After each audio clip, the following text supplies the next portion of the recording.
All right, when you think of the greatest fighters of World War II, I bet your mind probably jumps straight to the P-51 Mustang, right? Or maybe the Spitfire. But what about the plane that was holding the line when things were looking really, really bad for the Allies? Today, we're talking about the Curtiss P-40 Warhawk.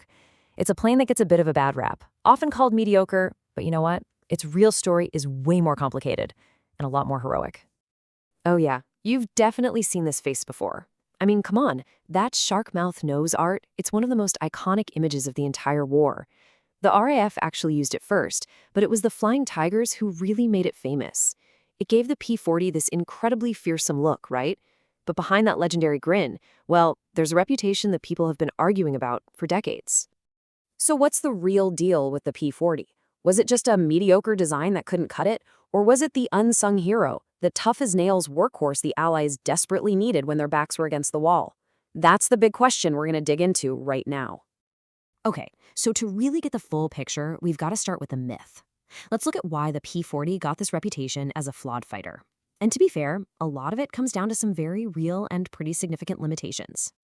Okay, so the heart of the problem really was its engine, the Allison V1710. Now, don't get me wrong, this thing was tough and super reliable, but, and it's a big but, its supercharger was pretty basic. It was a single-stage, single-speed job, which basically means it just couldn't cram enough air into the engine once you got above 15,000 feet. And in the high-stakes world of aerial combat, yeah, that's a huge problem.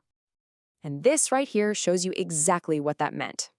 Over Northwest Europe, the big air battles were happening way up high, like at 30,000 feet. Up there, the P-40 was just out of its league. It was literally gasping for air. It couldn't climb as high or move as well as the German Bf-109s. So, for that incredibly important theater of the war, the P-40 just wasn't the right tool for the job. But here's the thing. The whole war wasn't fought at 30,000 feet. Not even close. So now let's flip the script and look at the reality of where the P-40 actually did its fighting. Because trust me, it paints a completely different picture. I mean, just look at this. This is a Royal Australian Air Force P-40. It had a mid-air collision that tore off a massive chunk of its wing, and it still flew over 200 miles back to base.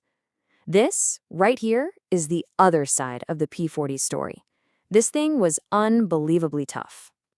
And you know who knew that better than anyone? The pilots who flew them.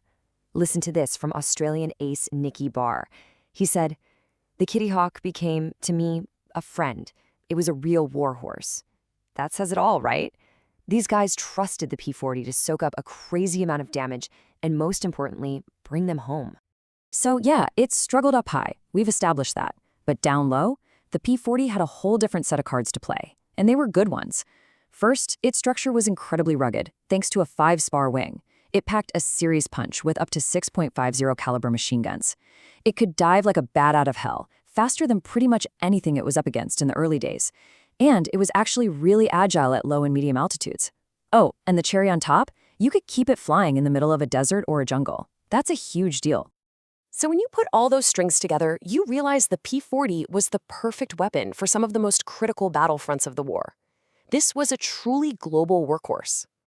I mean, think about it. From the scorching, brutal deserts of North Africa to the steaming, malaria-infested jungles of New Guinea and the Pacific. The P-40 was there. It was on the front lines, holding on. And let's be clear, these weren't some forgotten backwater fronts. This is where the outcome of the entire war was hanging in the balance in 41 and 42. And it wasn't just surviving out there, it was thriving. Just take a look at these numbers from the Desert Air Force. In the kind of low to medium altitude fights that were happening over North Africa, the Commonwealth P-40 squadrons were absolutely racking up kills against German and Italian planes. I mean, look at those loss ratios. They were dishing out way more punishment than they were taking. But of course, you can't talk about the P-40 without talking about its most famous chapter. We're heading to the skies over China, even before the U.S. officially entered the war. This is the story of the first American volunteer group. You know them as the legendary Flying Tigers.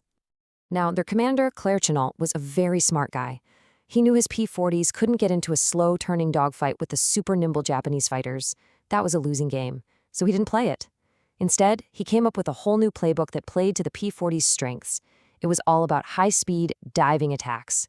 You'd climb above them, dive down at incredible speed, light them up in one pass, and then use all that speed from the dive to get the heck out of there.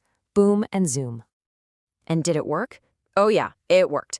In just over 6 months of fighting, the Flying Tigers officially chalked up 297 enemy aircraft destroyed. That's an incredible record. It proved, without a doubt, that if you flew it smart, the P-40 was an absolutely lethal machine. And it wasn't just the Flying Tigers who figured this out. Aces across the Pacific were saying the same thing. Just listen to USAF ace Robert DeHaven. He said, a smart pilot could use the P-40's performance at high speed to beat even the legendary Japanese Zero.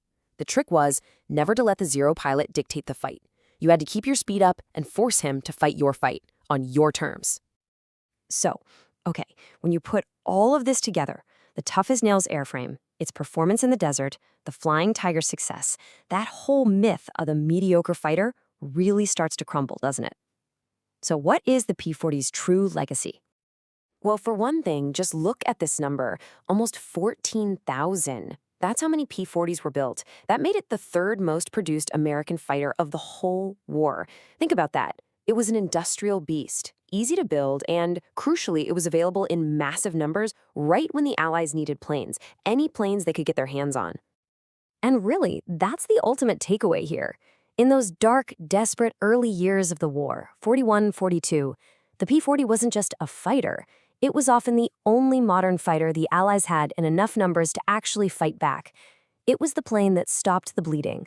It secured the skies and blunted the Axis advance long enough for the next generation, the Mustangs and Thunderbolts, to finally get to the front. It held the line. So, no, the P-40 was not the most advanced fighter of World War II. It wasn't the fastest, it didn't fly the highest, but when you consider that it was the right plane in the right places at the absolute most critical time, you gotta ask yourself, wasn't it maybe the most important? A true unsung hero of the Allied victory.